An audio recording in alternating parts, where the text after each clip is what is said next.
Ok, mi gente, estamos en la clase de el viernes 7 del mes 11 del año 2025 en el curso Acción Formativa Big Data. Estamos en el módulo 1, programando con Python.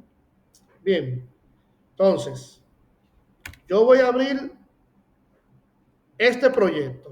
Miren, estoy aquí en la carpeta documentos de este equipo. Quizá quisieran saber en cuál de las carpetas estoy. No lo sabrán porque, como ven, la estoy ocultando. Como medida de seguridad, siempre les voy a recomendar que ustedes oculten todo lo que ustedes no quieren mostrar. Fíjense que yo estoy, por ejemplo, aquí con dos pantallas. Estoy mostrando en una pantalla y en la otra pantalla estoy mostrando otras cosas. Siempre controlen lo que van a hacer. Porque si alguien lo ve, usted no sabe con qué intenciones lo ven. En el inicio de sesión de la clase de hoy ya vimos un ejemplo bien grande de qué pasa cuando usted algo que no debe de publicar, lo publica. Y en informática no se vale que si fue sin querer queriendo. Usted lo publicó, alguien tomó ventaja de eso, aténgase a la consecuencia. Entonces, vamos a abrir Visual Studio Code. Bien, vamos a abrir Visual Studio Code. Yo puedo darle clic derecho y decirle Open with Terminal, Open with Code, ¿verdad? Pero para los que no saben, hay una truquería que Windows permite y que hay que parchearla, pero que no viene parcheada por Windows normal.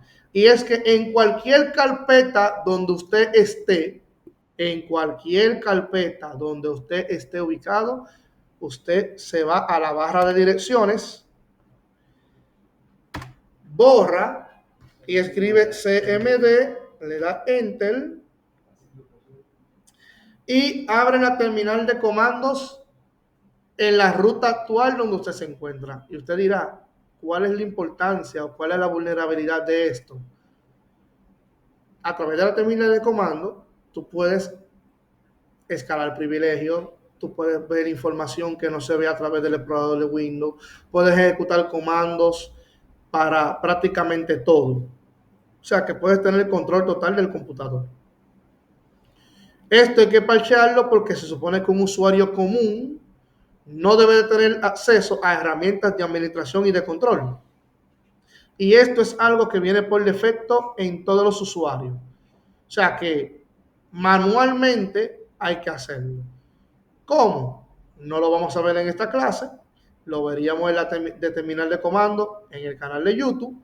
Pero que sepan el riesgo que usted corre y que usted como técnico debe de asesorar al equipo de que implemente medidas de seguridad y dentro de la medida que un usuario común sin privilegio de administrador no puede acceder a herramientas de administración y bloquear las posibles entradas. Por ejemplo, si usted utiliza, por ejemplo, Windows más R y le aparece, por ejemplo, esta ventanita aquí, ¿verdad? Esta, para usted entrar a la herramienta de administración, como en este caso la que estamos viendo, el CMD, que tampoco al usuario cuando ejecute esa combinación de teclas le aparezca eso. ¿Por qué? Porque él no busca nada ahí.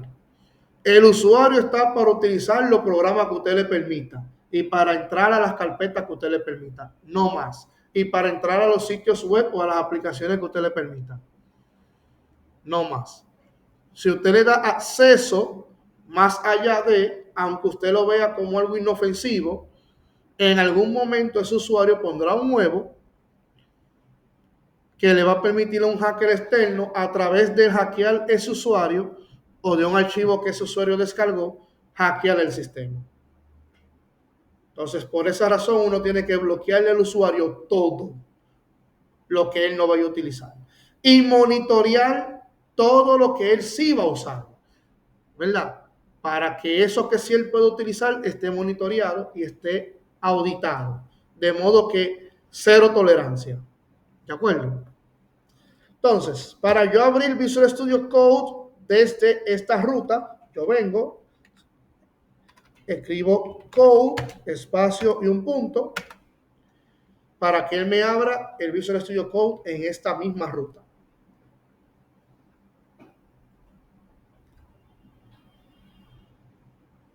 Y como podemos ver, se me abrió el Visual Studio Code con la carpeta Big Data, y dentro de la carpeta Big Data tengo la carpeta módulo 1 Python, ¿verdad? Donde yo puedo crear más carpetas en paralelo, o puedo crear carpeta sobre carpeta o archivo sobre carpeta. Eso ya lo vimos en la clase de ayer, ¿verdad? Y hay tutoriales también donde tú puedes maximizar más sobre eso. Estamos en el módulo 1. Bien, ya hemos visto lo básico de Python. Ya todo participante hasta este punto es capaz de crear un software desde cero manejando Python. Quizá no con todas las complejidades, pero sí un software que te permite introducir datos, esos datos procesarlos, y dependiendo de cierto flujo de control, que ejecute una función u otra. ¿De acuerdo? Ya tenemos Python instalado en el computador, ya tenemos herramientas para ejecutar Python de manera remota, por lo que usted es capaz de reintroducir datos, procesarlos y mostrar los resultados. Ahora, esos datos se almacenan en la memoria RAM, y al momento de usted cerrar el programa, esos datos desaparecen. Tenemos que buscar la forma de que los datos que he trabajado se almacenan en algún lugar, para que luego yo pueda recuperarlos desde ese lugar donde lo almacené, y que esa data esté persistente, de modo que no tenga que hacer todos los cálculos desde cero, ni introducir todos los datos desde cero, porque sería interminable el trabajo y frustrante. Para eso vamos a introducirnos al manejo de librerías y de funciones, para poder invocar librerías que nos permitan trabajar con el sistema de archivo, y para trabajar con librerías que nos permitan trabajar con diferentes bases de datos. De modo que podamos crear archivos, almacenar datos dentro de esos archivos de manera organizada, eliminar archivos, modificarlos, y que cuando yo cierre el programa, esos datos se queden como yo los guardé en ese punto. Archivo que luego puedo hacerle copia de seguridad en la nube, y que luego podríamos desarrollar un software que se conecte a ese backup y pueda a través de la aplicación hacer la copia de seguridad y conectar un archivo con otro y más allá, ¿verdad? Y vamos creciendo de cero a más. Ese es el propósito de la clase de hoy: introducirnos al sistema de archivos y carpetas, introducirnos a la conexión con hojas de cálculo, introducirnos a la programación funcional, en lo que seguimos viendo otros aspectos de Python que nos van a ayudar a crear un código eficiente y reutilizable. Entonces, lo primero que vamos a hacer es crear uno de varios proyectos que tenemos para este curso, en lo que vamos a demostrar los aprendizajes.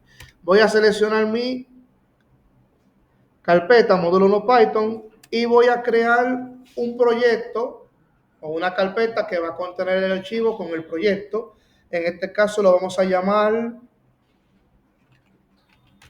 registro de personas,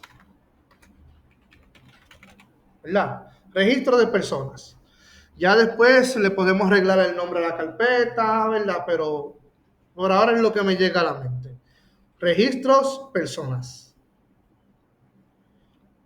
O bueno, vamos a colocar así: registro, personas, ¿verdad? Le damos Enter y voy a crearme un archivo llamado main.py, ¿verdad? Un archivo llamado main.py. Bien, entonces lo que voy a hacer ahora, con Control Shift y P, voy a abrir una nueva terminal. Eso lo vimos en la clase de ayer.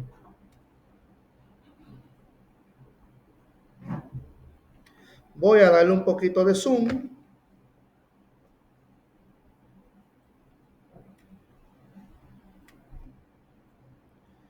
Y voy aquí al panel de la terminal y voy a abrir la del Command Prompt.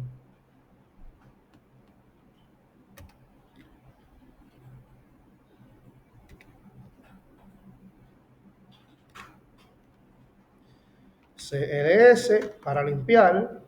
Y fíjense que aunque mi archivo main.py está dentro de nuestra carpeta registro y a su vez de la carpeta módulo Python, la terminal se creó, se ejecutó en la carpeta de Big Data. O sea que yo también tengo que acceder a esa carpeta para que entonces mi código luego cuando lo vaya a ejecutar funcione.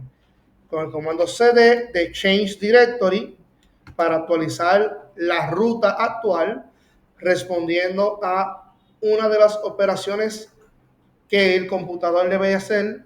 Entonces le voy a decir módulo 1 Python. Puedo incluso decirle directamente, ¿verdad?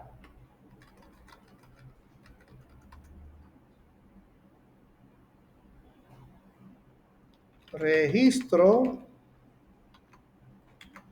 personas. Bien, en este caso tengo que utilizar la barra invertida para que lo acepte. Y como pueden ver, ya estamos dentro de esta carpeta. Si yo hago CLS para limpiar pantalla y luego ejecuto el comando dir, fíjense que tengo aquí mi archivo creado con 0 bytes de almacenamiento porque no tengo código creado en ese archivo. Es lo que vamos a hacer ahora. Pero primero necesitamos instalar algunas cosas. Bien, ya ahora que tengo mi ruta aquí, puedo incluso ocultar esta parte. De hecho, puedo cerrarla aquí para tener más espacio. Bien.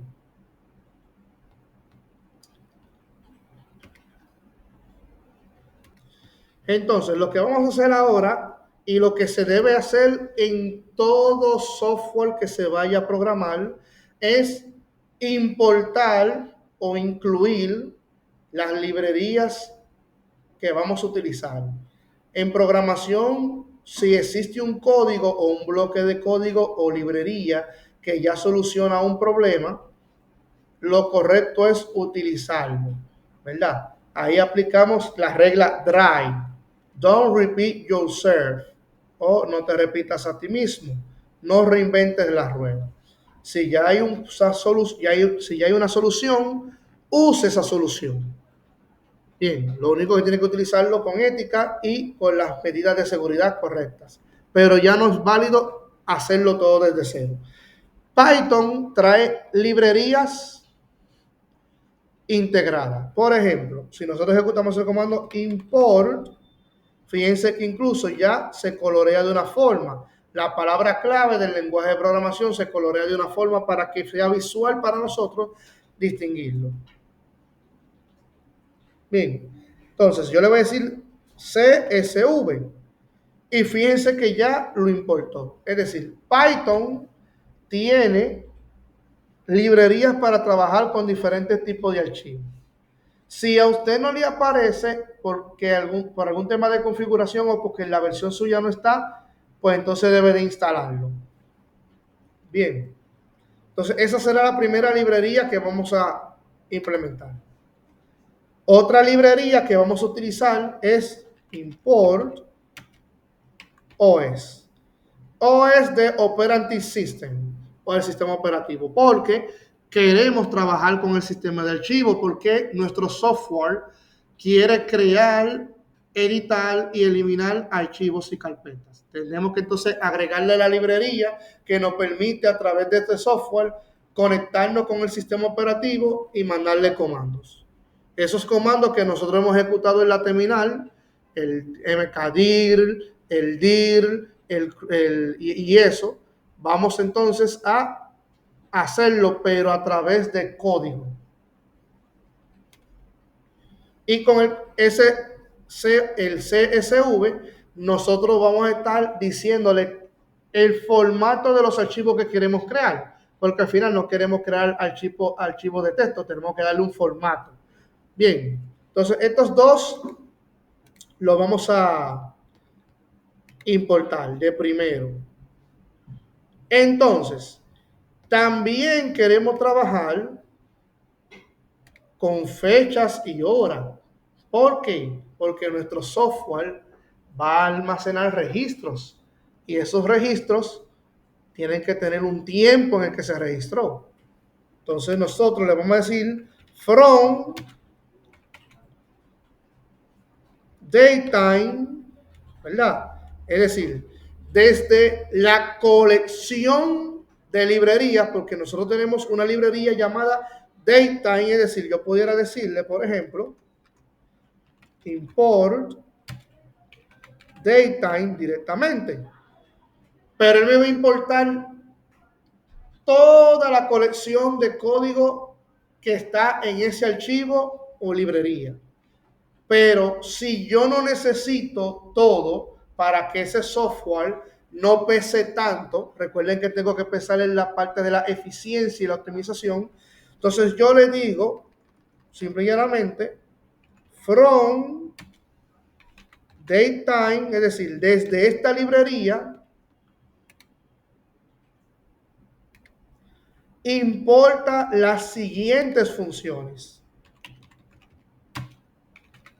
Import date e import datetime. ¿Verdad? O sea, le estoy diciendo, dame esas dos funciones de ese archivo. Los demás no me lo importen. De modo que ya mi código va a estar solamente agregando lo que necesito. Bien. Y por último, necesito importar from tabulate import tabulate. Pero, ojo con esto.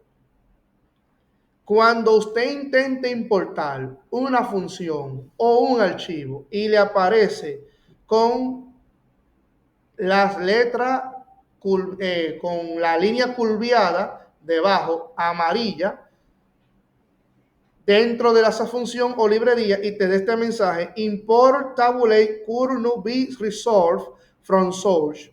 Eso lo que te está diciendo es, mira, el código yo lo acepto, pero no encuentro el archivo. Significa que esa librería es externa y necesita que la instale. ¿De acuerdo? Entonces tengo que proceder a instalarlo. ¿Cómo se instala?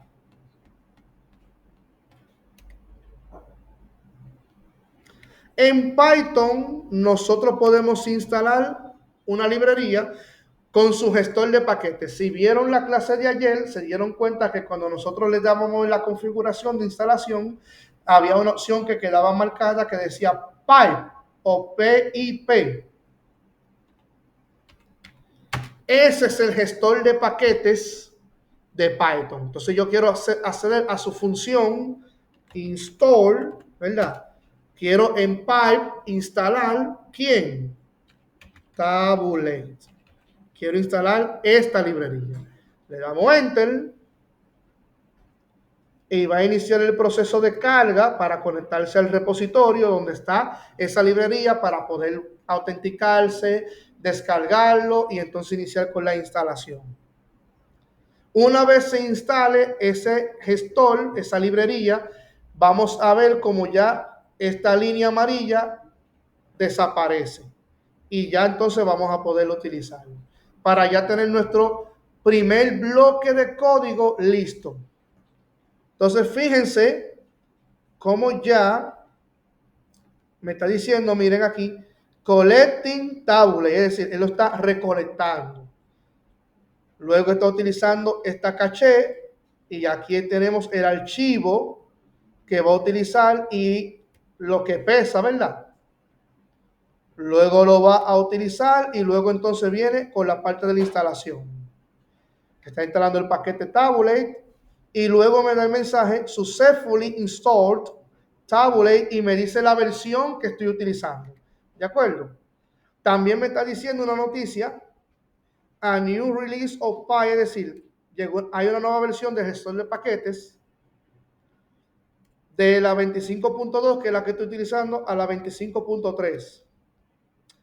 Para ejecutarlo, me dice que ejecute esta línea y es lo que vamos a hacer para estar siempre actualizado. La voy a copiar, la voy a pegar, le voy a dar Enter y él entonces va a ejecutar el instalador.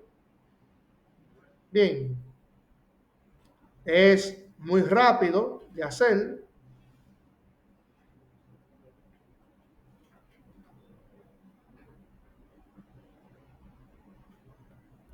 Entonces voy a pausar el vídeo hasta que termine el proceso de instalación.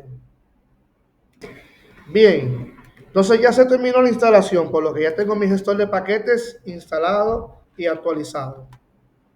Bien, entonces no se preocupen que todavía esto aparece así, porque ya luego entonces cuando estemos guardando y eso, se va a quitar. Bien, porque nosotros lo escribimos primero, ¿verdad? Entonces, esa parte la podemos dejar ahí. E incluso, esta parte la podemos hasta comentar. Esto lo vamos a probar más luego, porque Tabulate lo que me va a permitir a mí, esa es una de tantas librerías que se utilizan para yo darle formato en la terminal de comando de que los archivos me aparezcan en formato de filas y columnas y yo darle un formato más visual. Bien, no es que el programa de nosotros no va a funcionar si no está, simplemente para fines visuales. Bien, ahora cuando desarrollemos este mismo software con interfaz gráfica, no lo vamos a necesitar porque ya la interfaz gráfica, la librería para la interfaz gráfica, tiene su propio formato de tablas, ¿de acuerdo? Pero que sepa que lo vamos a utilizar en un momento. Ya lo tenemos instalado y sabemos que vamos a hacer la prueba en su momento. Lo segundo que tenemos que hacer ahora es crear el formato en el que se van a mostrar los datos y en el que se va a comportar nuestro archivo SSV. Bien. Entonces, vamos a crear una variable que en este caso va a funcionar como constante o queremos que funcione como constante. Y recuerden que cuando queremos que se declare como constante, ¿qué tenemos que hacer? Declararlo en mayúscula. Entonces le vamos a decir archivo guión CSV, ¿verdad? Y va a ser igual a un string. Bien, ese string va a tener un archivo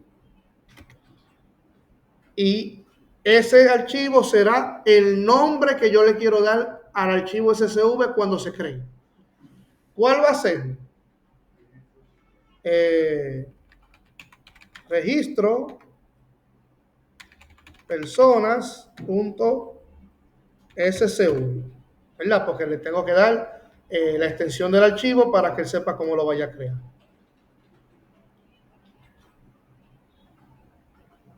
Bien. Entonces,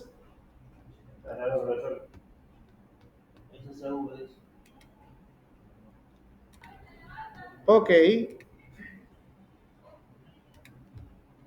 vamos a cambiar acá. Bien, vamos a crear otro archivo, o más bien los campos, porque recuerden que vamos a estar trabajando con filas y columnas, entonces vamos a definir los campos aquí. Como también ser una constante, vamos a declararla como campos, y esto va a ser igual a una lista, porque quiero que mi archivo tenga más de un campo. Entonces, ¿cuáles serán los nombres de los campos? Bueno, pues los vamos a definir aquí adentro. Yo aquí ya los tengo definidos, ¿verdad? Porque me estoy basando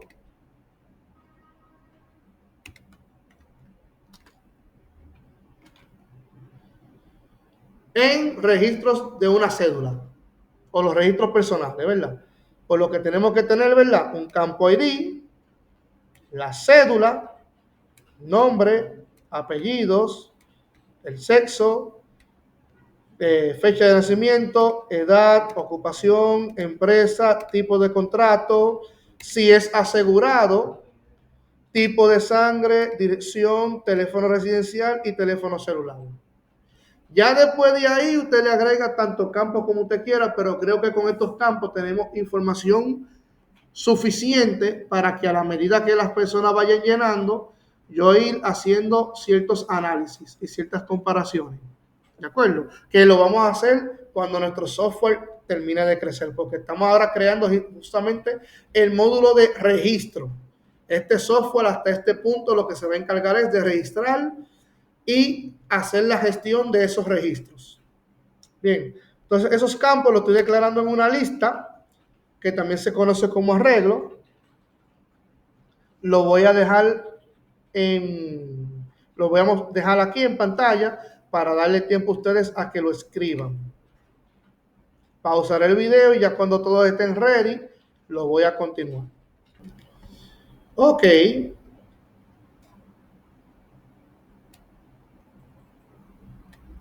Para los que no han trabajado esta parte hasta este punto del video, tómenle una captura a estas 4 líneas para luego entonces seguir trabajando con esta. Atención, captura de pantalla. Le voy a dar 30 segundos. Ok. Entonces, miren acá. Atención aquí. Todo esto, al final, el programa lo compila de la siguiente manera.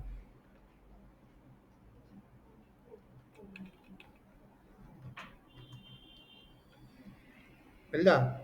Él lo compila de esta manera, porque el programa, el intérprete de Python, al final puede hacer todo esto y lo convierte en una sola línea, ¿verdad? Pero para nosotros esto es incómodo porque tenemos que estar moviéndonos, ¿verdad? Hacia nuestra derecha para nosotros ver toda la estructura.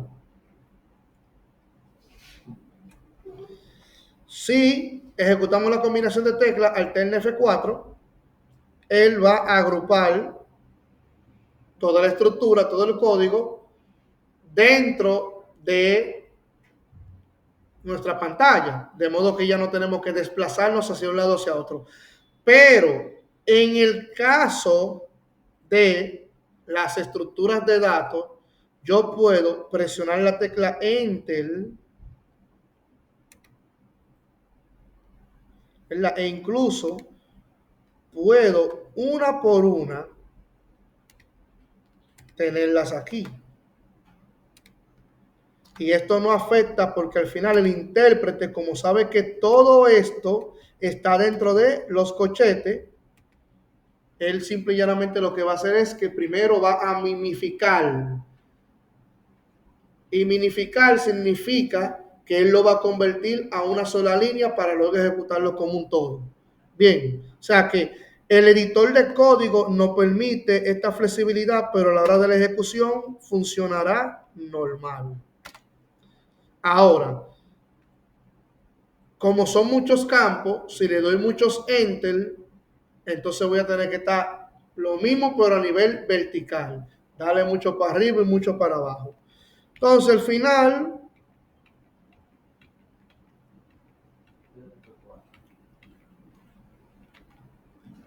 lo tengo en un grupo donde yo lo puedo ver todo y que esté agrupado. Bien, por eso está así. Voy guardando, ¿verdad? Cada vez que vayamos ejecutando bloques de código, vamos a ir guardando. Bien. Entonces, hasta aquí nuestra primera parte del código. Ya en el siguiente vídeo vamos entonces a trabajar directamente con la segunda parte, con las funciones.